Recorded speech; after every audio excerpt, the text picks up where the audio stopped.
जय हिंद दोस्तों, जय हिंद, जय भारत। आप सभी का एक बार फिर से हार्दिक स्वागत है आपके अपने YouTube चैनल में। साथियों, वीडियो शुरू करने से पहले मुझे एक जोक याद आ गया कि फौजी को अपना जो रुतबा है वो कम नहीं करना चाहिए। एक बार की बात है, एक फौजी था, वो छुट्टी आता है तो घरवाली को बोलता है कि गर्म पानी करो नहाने को, नहीं तो डर जाती थी। उसने कहा भाई, फटाफट करती थी। फिर उसने बार बार यही किया तो उसने किसी पड़ोसन से पूछा कि बार बार धमकी देते हैं, मैं डर जाती हूँ। तो उसने कहा कि अब की बार बोले तो फिर बताना, जो मैं कहूँ वो कह देना। तो उन्होंने सिखा दिया। तो वो गया फौजी, कहने लगा गर्म पानी कर फटाफट, नहीं तो बोले नहीं तो क्या करेगा? कह रहे ठंडे से नहा लूँगा। तो ठंडे से नहीं नहाना है, गर्म की हैबिट है, गर्म से ही नहाना है। तो वीडियो शुरू करने से पहले मैं आपको बताऊंगा कि किस किस चीज़ पे नई अपडेट आई है, कौन कौन सी नई न्यूज़ है और किससे हमें कितना फ़ायदा है। तो पहला है, बहुत बड़ी अपडेट है, पेंशनर CAPF सैनिकों को 7,000 करोड़ की मंजूरी। इसकी मैं डिटेल में दिखाऊंगा, लेटर दिखाऊंगा ये क्या न्यूज़ है। अगला है 8 CPC की TOR में, TOR यानी टर्म्स ऑफ रेफरेंस में 18 महीने बकाया DA एरियर शामिल किया गया। यानी जो हमारी मांग थी उसमें 18 महीने के बकाये DA एरियर को शामिल किया गया। उसका मैं आपको मांग पत्र दिखाऊंगा। अगला, संसद में एक्स सर्विसमैन एंड फैमिली के लिए 50 लाख की योजना।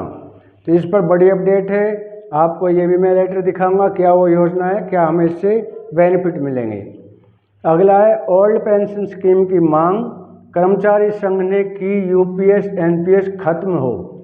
यानी कि ओल्ड पेंशन जो स्कीम है उन्होंने ये कहा है कि इसकी ये लागू की जाए और NPS और UPS हमें कोई नहीं चाहिए, सिर्फ हमें ओल्ड पेंशन स्कीम लागू की जाए। अगला, अग्निवीर परीक्षा में ब्लूटूथ से नकल, सेना का बड़ा एक्शन। बहुत चालाक है लोग, लेकिन पकड़ने वाले भी बहुत उनसे ऊपर है। तो किस तरह से ब्लूटूथ से परीक्षा में नकल की जा रही थी और सेना ने उस पर क्या एक्शन लिया, वो मैं आपको पूरा लेटर दिखाऊंगा। अगला है, EPS 95 पेंशन 7500 रुपये कब केंद्र ने प्रेस रिलीज जारी की। यानी 7500 रुपये कब से मिलने शुरू होंगे, इसकी प्रेस रिलीज जारी की है। अब मैं आपको विस्तार से खबरें बताऊंगा। तो पहला हम बताते हैं साथियों, अभी मैं ये आपको लेटर दिखा रहा हूँ। सरकार ने ये पेपर की कटिंग दिखा रहा हूँ। सरकार ने वित्त वर्ष 2026 के लिए एकीकृत पेंशन योजना को पूर्व वित्त शोषित करने के लिए संसद की मंजूरी मांगी। जैसा कि आप न्यूज़ में देख रहे हैं, सरकार ने सोमवार को संसद से यूनिफाइड पेंशन स्कीम यानी UPS के लिए 7,000 करोड़ रुपए की राशि देने की मंजूरी मांगी। यह लोकसभा में पेश किए गए अनुपूर्वक अनुदान मांगों यानी SDO के रूप में पेश किए गए 51,000 करोड़ रुपए से अधिक के नए व्यय प्रस्ताव का हिस्सा है। अगला, वित्त मंत्रालय के एक वरिष्ठ अधिकारी ने बिजनेस लाइन को बताया कि हम इसे UPS पहले से ही वित्त शोषित कर रहे हैं। यह सरकार के लिए आने वाली देनदारी है और हम इसे पहले से ही रख रहे हैं। UPS को केंद्र सरकार के कर्मचारियों के लिए राष्ट्रीय पेंशन प्रणाली NPS के तहत एक विकल्प के रूप में पेश किया गया है।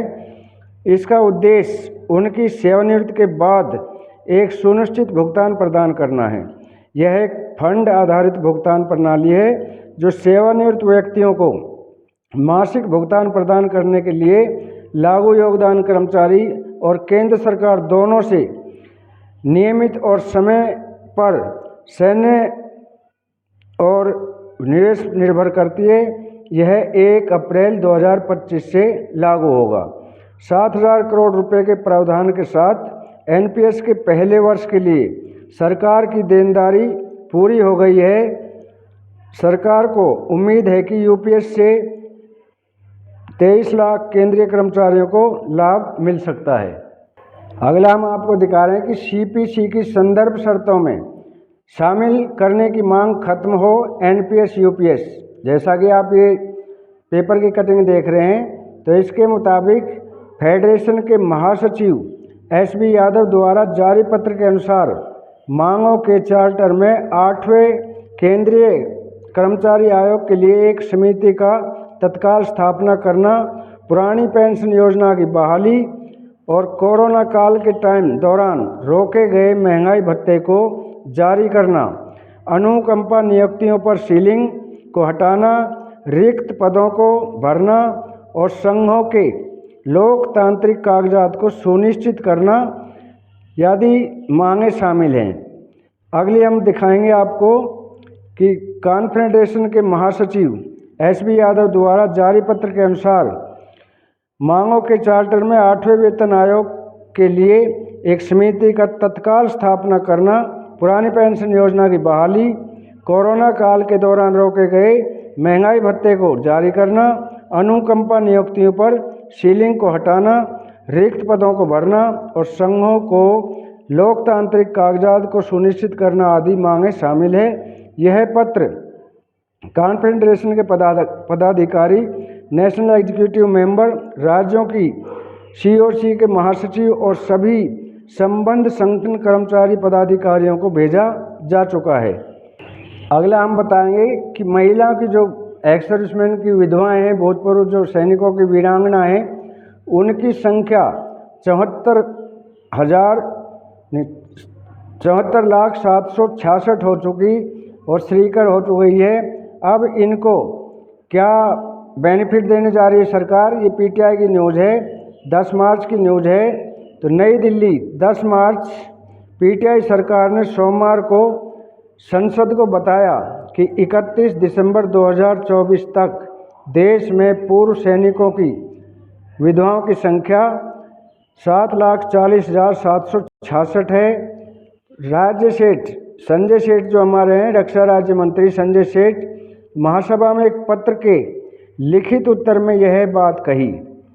रक्षा मंत्रालय से यह भी पूछा गया कि क्या सरकार इन विधवाओं को दी जाने वाली मासिक सहायता को नियमित रूप से संशोधित करती है और यदि हाँ तो इसका ब्यौरा क्या है। केंद्रीय मंत्री ने कहा कि 31 दिसंबर 2024 तक देश में पूर्व सैनिकों की विधवाओं की कुल संख्या 7,40,766 है। उनके लिखित उत्तर में पूर्व सैनिकों की विधवाओं का राज्य भर का डेटा शामिल किया गया है, साझा किया गया है। आंकड़ों के अनुसार अन्य राज्यों और केंद्र शासित प्रदेशों में के अलावा पंजाब में पूर्व सैनिकों की 75,821 विधवाएं, उत्तर प्रदेश में 72,071, केरल में 71,570 और बिहार में 12,558 पंजीकृत हैं। हालांकि उन्होंने कहा कि रैंक वार डेटा नहीं रखा जाता है। मंत्रालय से यह भी पूछा गया कि क्या युद्ध विधवाओं को उनकी शैक्षणिक योग्यता के आधार पर, अनुकंपा के आधार पर अन्य रोजगार प्रदान किया गया है और यदि हाँ तो उसका विवरण क्या है। अगला उन्होंने बताया, हाँ सर, अधिकारी भारतीय सेना के अधिकारी चयन में भूतपूर्व सैनिकों की विधवाओं और युद्ध में हताहतों के बच्चों के लिए रिक्तियां आरक्षित हैं। उन्हें शॉर्ट सर्विस कमीशन तकनीकी और शॉर्ट सर्विस कमीशन गैर तकनीकी महिला प्रवेश के लिए वरीयता दी जाती है। रक्षा कर्मियों की विधवाओं को 35 वर्ष की आयु तक की छूट भी प्रदान की जाती है, यानी उनको सर्विस में जो छूट है वो 35 वर्ष तक की छूट दी जाती है। तो उन्होंने आगे बताया कि अपने जवाब में कहा कि सेठ ने यह भी कहा कि सेना कल्याण आवास संगठन के पास प्रत्येक परियोजना में विधवाओं के लिए 3% कोटा आरक्षित है। अब देखो, मुख्य योजनाएं इस प्रकार हैं।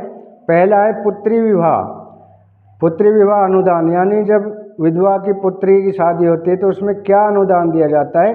तो अप्रैल 2016 से हवलदार और उससे नीचे के रैंक के पेंशन भोगियों या गैर पेंशन भोगियों की 2 बेटियों तक के लिए जो हमारी 16,000 रुपये से बढ़ाकर पहले 16,000 मिलते थे 50,000 रुपये किया गया है।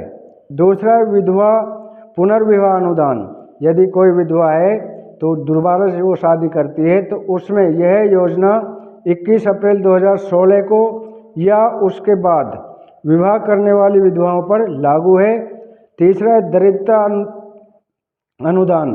अप्रैल 2017 से 65 वर्ष या इससे अधिक आयु के पूर्व सैनिकों और विधवाओं के लिए राशि 1,000 रुपये से बढ़ाकर 4,000 रुपये प्रति माह की गई है। चौथा, विधवाओं के लिए व्यावसायिक प्रशिक्षण अनुदान। विधवाओं की रोजगार क्षमता बढ़ाने के लिए 20,000 रुपये से 50,000 रुपये तक का एक मुश्त अनुदान अगस्त 2023 में शुरू किया जाएगा। चिकित्सा उपचार अनुदान है अगस्त 2023 से प्रभावी निम्न रैंक हवलदार और उनसे नीचे के गैर पेंशन भोगियों के लिए चिकित्सा व्यय का 30,000 रुपये से लेकर 50,000 रुपये तक की राशि प्रदान की जाएगी।